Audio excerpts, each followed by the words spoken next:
Good afternoon, Dr. Balaji. Good afternoon. Welcome to Cyrio. Cyrio is an initiative to communicate science to people by actively engaging doctors, scientists, and industry experts to make them realize the utility of science in their lives.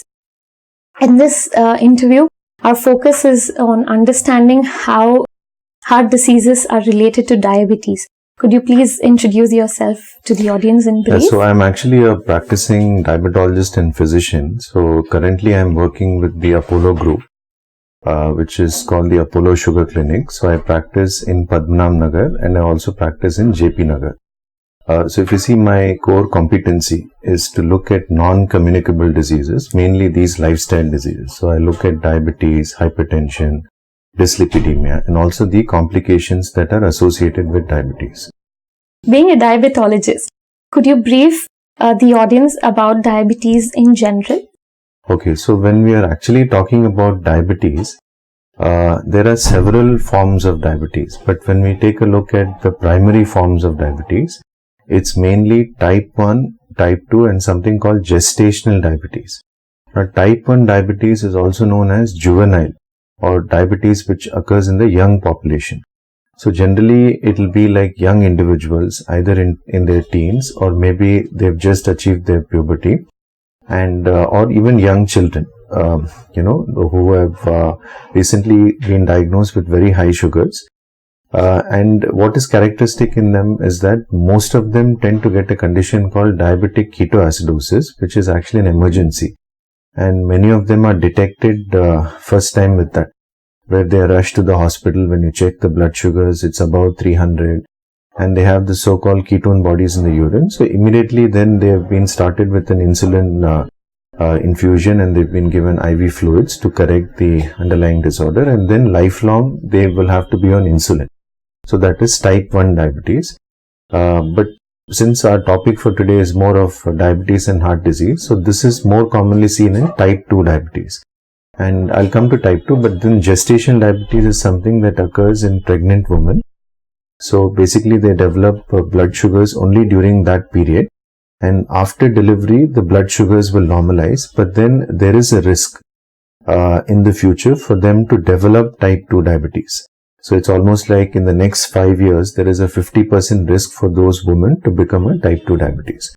Now, talking about type 2 diabetes, now this is a lifestyle disease, but there are also certain genetic factors that are implicated. So it can be inherited. So for example, if your parents or second degree relatives have diabetes, then the individual can also get the genes transmitted and then acquire type 2 diabetes. Now there are a couple of genes that are implicated. There is a gene called TCF7L2. So that is responsible for the insulin production. So we have this organ called pancreas, and inside that we have the beta cells. So they generally produce and secrete insulin. So any defect in this TCF7L2 can lead to an insulin production defect. And there is another gene that's called ABCC8 that is implicated more to do with insulin function. So these are also some genes that are implicated as risk factors. So if you have these genes, you might get type 2 diabetes in the future. But nowadays what is happening is that type 2 diabetes is becoming more of a lifestyle disease. So irrespective of whether the person has a family history, if their lifestyle is faulty, so if they're consuming a faulty diet, let's say high in calories, junk foods, or if there is a sedentary lifestyle, exercise is limited, stress levels are high. So we nowadays are getting to see a lot of corporate professionals because they're working against time, and they tend to develop type 2 diabetes, and also reduce sleep. That is another risk factor that we've been seeing. And of course, obesity. If you're obese, that itself becomes a risk factor for that person to get diabetes in the future. If you talk about obesity again, Indian population per se do not have this generalized obesity. So they have something called the Asian Indian phenotype, where they are otherwise thin. So they have thin limbs, so thin arms and thin legs, but they have a fat accumulation more around the abdomen. So we call it central adiposity. That also becomes a risk factor for that person to develop type 2 diabetes in the future. So here you mentioned that diabetes itself is a lifestyle disorder more so than a genetic disorder, at least in the population of our country. So can you add stress on the preventive measures one can take to avoid this disorder? So the first and most important thing I think is individuals to try to maintain ideal body weight. So as per the height, there should be a certain weight, and we calculate this as a BMI. So if your BMI is between 18 to 23, so you fall in the normal category. As BMI goes up, then the risk for obesity goes up. So maintaining ideal body weight is one of the things. Secondly, to be very careful and cautious about what you eat, because like I said, faulty diets are one of the main risk factors for type 2 diabetes.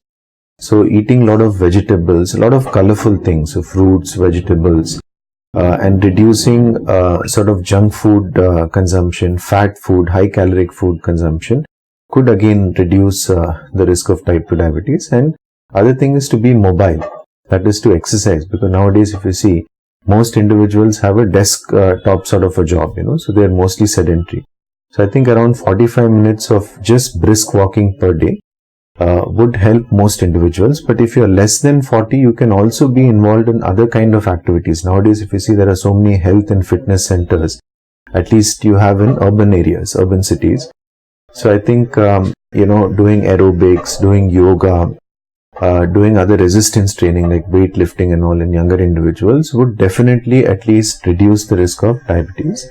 And apart from that, like I said, sleep is another risk factor. So at least sleeping 6 to 7 hours would definitely, try to prevent type 2. And also for stress, I think yoga, pranayama, meditation, all these things would also help to somehow reduce the risk. And apart from that, if you're a smoker, if you're an alcoholic, so that these are also some risk factors that could be reduced. It's very well known that people already having type 2 diabetes are predisposed to having any form of heart disease such as atherosclerosis or a heart attack. So how complex are these relationships? Yeah, so as you rightly mentioned, heart disease is very common in type 2 diabetics. In fact, it is the most common cause of death in a person who's got type 2 diabetes, especially if the person has been having diabetes for a longer duration and if their blood sugars are not under control. Now, there is a test called HbA1c, that is an average of the blood sugars for the last 3 months.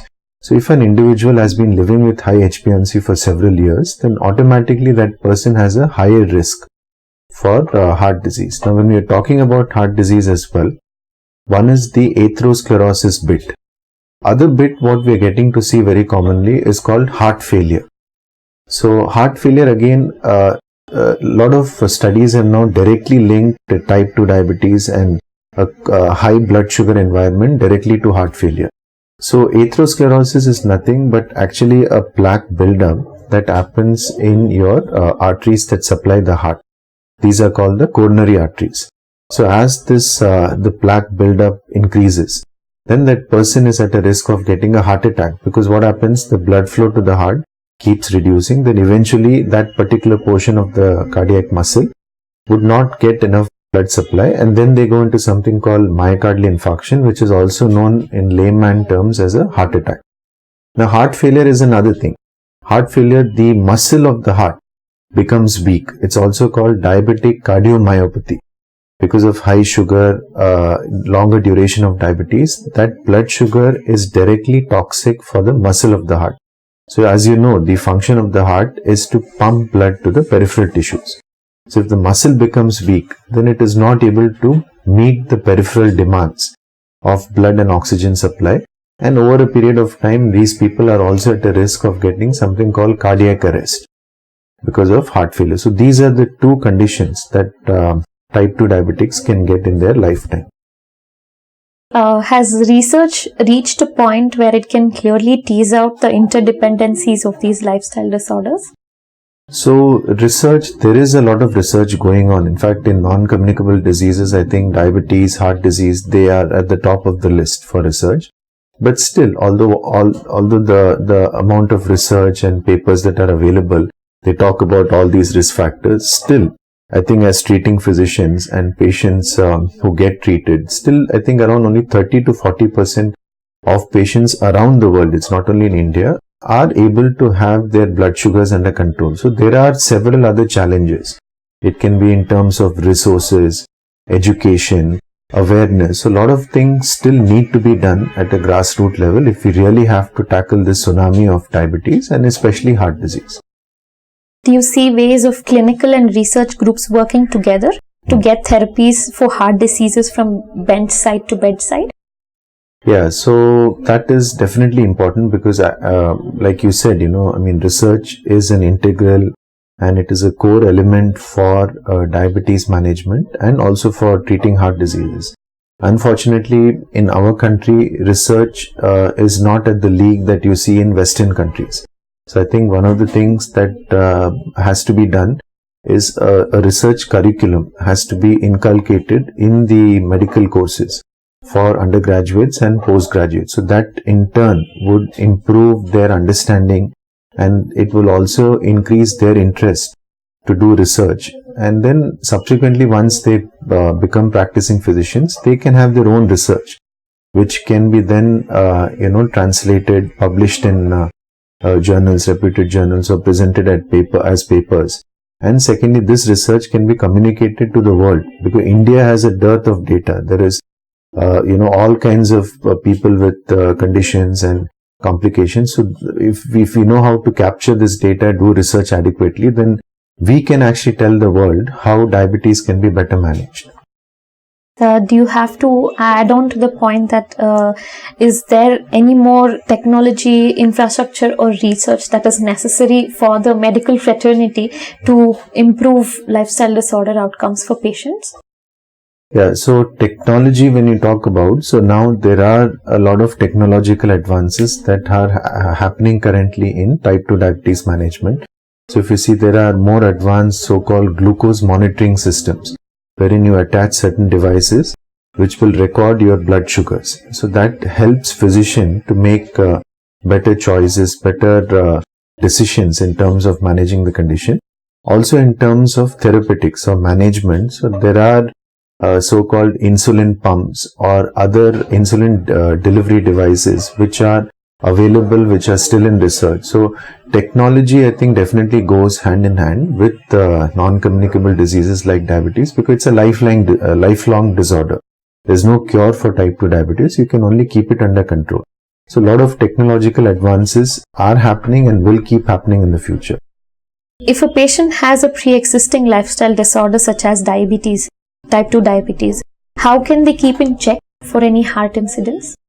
So every type 2 diabetic, as per the guidelines, so we have the American Diabetic Association guidelines, then we have the International Diabetes Federation guidelines, and we also have the Indian guidelines. So there is a research society in India called the RSSDI. So they have also come up with their guidelines, and as per all these guidelines, it is recommended that every type 2 diabetic should screen for underlying complications right at the time of diagnosis. So for example, if this particular day a person has come to your clinic, he is diagnosed with type 2, you need to check for the underlying complications, including heart disease.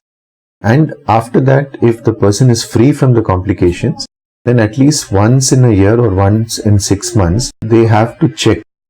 Because it doesn't mean that even if blood sugar is under control, there can be other risk factors like high blood pressure, high cholesterol, which can also lead to heart disease. So you need to check every 6 months to 1 year for the presence of heart disease and other complications of type 2 diabetes. There is enough content out there for everyone to access and understand that the escalating numbers of heart diseases in general that can engulf everyone, including themselves, if the right measures are not taken. It has somehow not been effective. What do you think are the causes? Like, how can we bridge the gap? Does the medical fraternity have a role in it? So, one of the biggest challenges that I see for heart disease and diabetics is that most of them get silent heart attacks. So, they do not have the classical symptom of chest pain, which would alert that individual to immediately take some help at that point. So diabetics tend to think that, since they don't have symptoms, why should they check for the so-called complications? So that is one of the biggest challenges. So since many of them have asymptomatic heart attacks, it is even more mandatory that a treating physician should educate their patients about the possibility of these kind of heart attacks and at least convince them to do a routine ECG if they cannot do a treadmill or echocardiography or higher test, at least to do an ECG at every visit that they come to them, so once in 6 months. And if there are some changes in the ECG, although the patient is asymptomatic, they should be convinced to meet a cardiologist so that if required we can do higher tests and pick up a silent underlying cardiovascular disease which can even lead to a fatality. So I have seen patients who have come with a massive heart attack but without having a chest pain, maybe an occasional breathlessness upon climbing maybe 2 fleet of stairs, but then it has so happened that despite we counseling, they have not followed our advice and some of them have even died on the way back to their homes. So silent heart attacks definitely are going to be the killer in the future, in the next decade. It's already a killer, so we need to create more awareness and educate patients about this possibility. So like you say, that it's very important to keep a check. So that means that there is an immediate need to bring in the trend of follow-ups for patients in India, which is not existing at all in India. What would you like to comment on that? Yeah, so follow-up, like you mentioned, is a very, very important element of diabetes management because, like I said, it's a chronic, lifelong disease. When a patient tends to not follow up, you've lost the patient. You don't know what's happening to that person because you've started the patient on certain medications, but then we don't know whether they are adherent, they are compliant to the medications. And secondly, how it has helped in bringing down their blood sugars and taking care of other risk factors for heart disease. Now, in my clinic, I follow a system where there is an entire team and there are also back-end call centers that are involved. So we ensure that there are multiple touch points with the patient to sort of ensure they follow up at least once in 3 months so that we get their HbA1cs and other complications monitored. And if required, if there is something that is alarming, then we can escalate that to some other specialist like a cardiologist or a nephrologist. A couple of policy opinions. Now that we are talking about follow-ups, it's very clear and evident that healthcare in India is expensive and the majority of the burden is on the patient. So how do you think it can make it easier for the patients on follow-up, because every time they have to, their insurance does not cover everything.